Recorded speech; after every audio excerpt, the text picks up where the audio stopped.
Viewers, welcome to NR news updates. ప్రతిక్షణం ప్రజాపక్షం. మరి ఈనాటి ప్రధాన వార్తాంశాల్లోకి వెళ్లే ముందు ఒకసారి వీడియో చూడండి. బయట కూడా తిరగని కొడుకా మేమని ఏమనుకుంటున్నారా మీరు?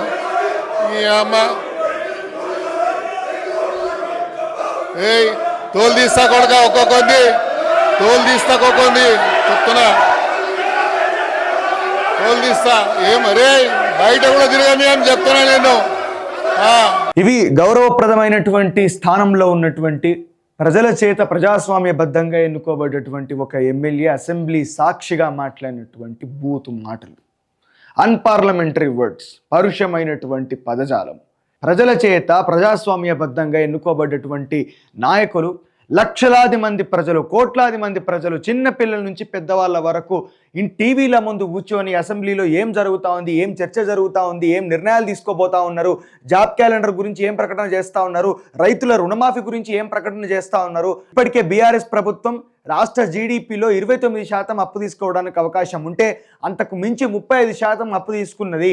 మరి ఆ అప్పులను ఏ విధంగా పూడ్చుతారు, ఎవరు నెత్తి మీద పెడతారు, ఆ తర్వాత వీళ్ళు ఇచ్చినటువంటి 6 గ్యారెంటీలని ఏ విధంగా అమలు చేస్తారు, ఎక్కడి నుంచి అప్పులు తీసుకొచ్చి అమలు చేస్తారు, రాష్ట్రంలో ఇంత అప్పు ఉన్నది, బడ్జెట్ ఎక్కడి నుంచి తెస్తారు, కేంద్రం నుంచి నిధులు ఏమేమి వస్తున్నాయి అని చెప్పి ప్రతి విషయం కూడా కూలంకుషంగా తెలుసుకోవడానికి, బడ్జెట్ సమావేశాల గురించి పూర్తిగా అవగాహన చేసుకోవడానికి విద్యార్థుల దగ్గర నుంచి పెద్దవాళ్ళ వరకు ప్రతి ఒక్కరు కూడా టీవీల ముంగట కూర్చొని అసెంబ్లీని వీక్షిస్తూ ఉంటే మీరు ఈ విధంగా ఓ భాష తెలియకుండా ఎలాంటి భాష మాట్లాడాలి అసెంబ్లీలో, లక్షలాది మంది ప్రజలు వీక్షిస్తున్నారు కదా అన్నటువంటి కొంచెం అన్నటువంటి జ్ఞానం లేకుండా మీరు ఎమ్మెల్యేలు ఎట్లయినరో కూడా అర్థం కానటువంటి విషయము.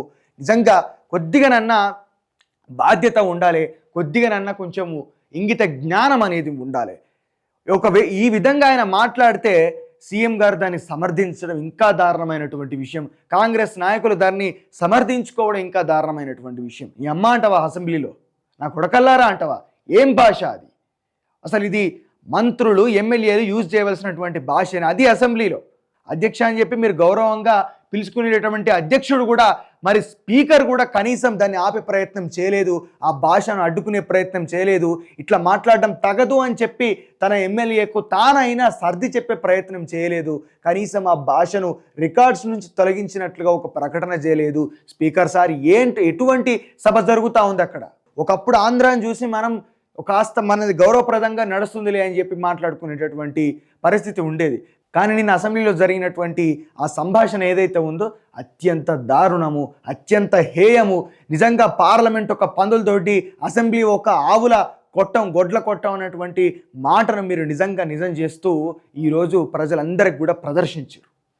ఇక ప్రధాన వార్తాంశాల్లోకి వెళితే, టీచర్లే మా అంబాసిడర్లు, మీ చేతిలో 26 లక్షల మంది పేద పిల్లల భవిష్యత్తు, ప్రభుత్వ బడుల్లో 2 లక్షల మంది తగ్గుదలపై సమీక్షించుకుందాం. మరి ఉపాధ్యాయులతో ఎల్బీ స్టేడియంలో జరిగినటువంటి ఆత్మీయ సమ్మేళనంలో సీఎం రేవంత్ రెడ్డి, మీరు విద్యారంగానికి కేటాయించినటువంటి నిధులే 21,000 కోట్లు, అవి ఏ మూలకు కూడా సరిపోవు, అందులో సగం వీళ్ళ జీతాలకే కావాలి. ఆ తర్వాత మీరు సౌకర్యాలకు కావచ్చు, పుస్తకాలకు కావచ్చు, ఆ బిల్డింగ్స్ యొక్క రెనోవేషన్స్కి కావచ్చు, పూర్తి విద్యారంగాన్ని మెరుగుపరచడానికి, నాణ్యమైన విద్యను మెరుగుపరచడానికి మీరు ఏ విధమైనటువంటి చర్యలు తీసుకుంటా ఉన్నారు? మీ కార్యాచరణ ప్రకటించింది లేదు. ఓవైపు విద్యాశాఖ మంత్రి లేడు అసలు రాష్ట్రానికి. అన్ని మీరే చూసుకుంటే ఇక్కడ కనీసమైనటువంటి వసతులు లేనటువంటి స్కూల్స్ ఎన్నో ఉన్నాయి, మూతపడడానికి చాలా దగ్గరలో ఉన్నటువంటి స్కూల్స్ ఎన్నో ఉన్నాయి. వాటి గురించి పట్టించుకునేది ఎవరు? మీరు విద్యారంగానికి కేటాయించిందే చాలా తక్కువ బడ్జెట్. అందులో యూనివర్సిటీలు, అందులో కాలేజీలు, అందులో స్కూల్స్ ప్రతి ఒక్కటి కూడా దాని పరిధిలోకే వస్తాయి. దేనికి ఎంత పోతుంది, అందులో ఏమవుతుంది? 8% మాత్రమే మీరు బడ్జెట్లో కేటాయించిరండి మీరు విద్యారంగానికి. లాస్ట్ ఇయర్ 7.6, ఇప్పుడు 8%. అంతకు మించిన తేడా ఏం లేదు అక్కడ. వాళ్ళు 19,000 కోట్లు పెడితే మీరు 21,000 కోట్లు పెట్టరు, 2,000 కోట్లు పెంచారు అంతే. చాలని నిధులతోటి మాత్రమే ఇప్పుడు అవి రన్ అయితే మీరు ఇక్కడ ఆత్మీయ సమ్మేళనం పెట్టి వాళ్ళకు హితబోధలు చేస్తూ ఉన్నారా? ఈరోజు నేను నాట్లే కానీ నాకు వడ్లు రావాలన్న ఆలోచనతో ఉన్నారు మీరు. నిజంగా కొలువుల జాతర అక్టోబర్లో మరో గ్రూప్ 1 నోటిఫికేషన్, 2025లో కొత్త గ్రూప్ 2, 3 ప్రకటనలు, ఫిబ్రవరిలో డిఎస్సి ఉద్యోగ క్యాలెండర్ ప్రకటించినటువంటి ప్రభుత్వం. యూపీఎస్సి, ఎస్ఎస్సి తరహాలో ముందస్తు ప్రణాళిక చూడాలి. ఇది అమలవుతుందా లేకపోతే ఈ యొక్క మాటలకే పరిమితం అవుతుందా, పత్రాలకే పరిమితం అవుతుందా అన్నటువంటి విషయాన్ని వేచి చూడాలి. ఖచ్చితంగా చూస్తాం. ప్రస్తుతానికి ప్రకటించినటువంటి నోటిఫికేషన్ల యొక్క ప్రక్రియ పూర్తిని వేగవంతం చేసి ఆ తర్వాత ఇది చేయండి, చేస్తారా చేయరా అనేది మేము చూస్తాం. కానీ వెబ్సైట్లో భూమాత ముసాయిదా 3 వారాల పాటు అందుబాటులో ఉంచుతాం, ఆ తర్వాత అసెంబ్లీలో బిల్లు పెడతాం. రెవెన్యూ శాఖ మంత్రి పొంగులేటి పోర్టల్ పేరుతో పెద్దయిన దగా చేశారని ధ్వజం. మీరైతే రద్దు చేస్తామని చెప్పని అన్నారు కదా, అచ్చుడితోటి అసెంబ్లీలో మొట్టమొదటి బిల్లు మేము ప్రవేశపెట్టేదే ధరణి పోర్టల్ రద్దు అని చెప్పి మీరు మాట్లాడారు కదా, హామీ ఇచ్చారు కదా. మరి ఏం చేసిరు ఇదివరదాకా మీరు? కాంగ్రెస్ సభ్యులు దుర్భాషలు ఆడుతున్నారు, పైశాచిక ఆనందం పొందుతున్నారు, ప్రజా సమస్యలను పక్కదారి పట్టిస్తున్నారు. జాబ్ క్యాలెండర్ కాదు, ఫేక్ క్యాలెండర్. భారాస నేతల మండిపాటు, గన్ పార్క్ వద్ద నిరసన, అసెంబ్లీలో చేసిన వ్యాఖ్యలపై దానం క్షమాపణ చెప్పాలని డిమాండ్. నిజంగా దానం నాగేందర్ మాట్లాడినటువంటి తీవ్రమైనటువంటి పదజాలం గురించి మనం ఇంతకుముందు మాట్లాడుకున్నాం. కానీ ఏ పేపర్లో కూడా దానికి సంబంధించినటువంటి న్యూస్, ఇంత దారుణమైనటువంటి పదజాలాన్ని మాట్లాడినటువంటి దానం నాగేందర్ గురించి ఒక న్యూస్ కూడా వీళ్ళు రాయలేదు. కేవలం ఒకటే లైన్ ఇక్కడ రాశారు, అసెంబ్లీలో చేసిన వ్యాఖ్యలపై దానం క్షమాపణ చెప్పాలని డిమాండ్. దీన్ని ఎవడన్నా చదువుతాడా కనీసం?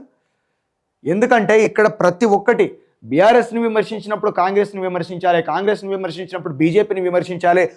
బయాస్డ్గా ఎప్పుడు కూడా మనం ప్రవర్తించకూడదు. మీడియా అనేది ప్రజలకు మాత్రమే మనం సపోర్టివ్గా మాట్లాడాలి, ప్రజా సమస్యల గురించే మాట్లాడాలి, ప్రజల తరపున మాత్రమే మాట్లాడాలి, ప్రజల తరపున మాత్రమే మన గొంతుక వినిపించాలి.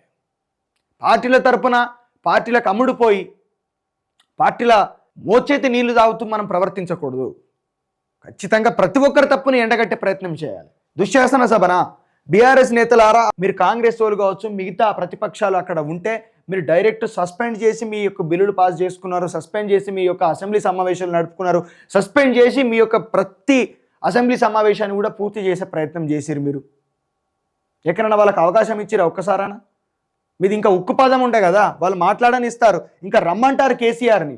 మేము చీల్చి చెండాడతాం, మేము నెగలనీయం, మేమేంటో చూపిస్తామని చెప్పి ప్రగల్భాలు పలికినటువంటి కేసీఆర్ గారు సభకి ఎందుకు వస్తలేరు? మరి అయిపోయా, సమావేశాలే అయిపోయాయి.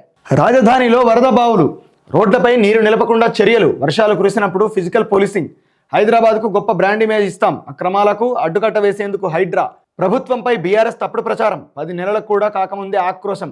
అభివృద్ధికి బీజేపీ ఎమ్మెల్యేలు కలిసి రావాలి, శాసనసభలో ముఖ్యమంత్రి రేవంత్ రెడ్డి. జాబ్ క్యాలెండర్ వచ్చింది, అమలు కావాలి.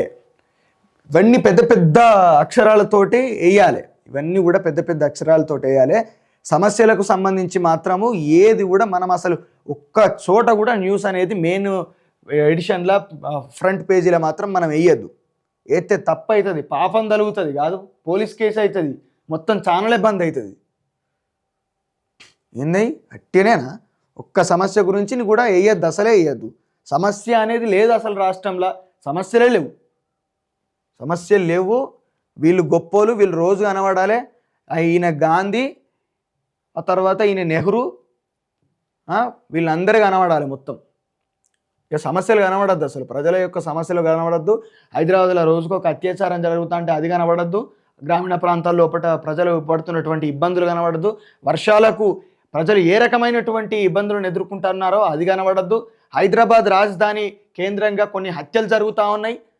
చిల్లరగాళ్ళు, చిల్లర బ్యాచ్లు అందరూ పోయి కూడా ఇష్టం వచ్చినట్టు గంజాయిలు దాగి లేకపోతే మద్యాన్ని సేవించి రోడ్ల మీద బోనాల కాడ పొట్టు అనుకుంటారు, చిల్లర చేస్తున్నారు. అక్కడ గ్యాంగ్ వార్స్ అవుతున్నాయి, అక్కడ డ్రగ్ సప్లై జరుగుతూ ఉంది, గంజాయి సప్లై జరుగుతూ ఉంది.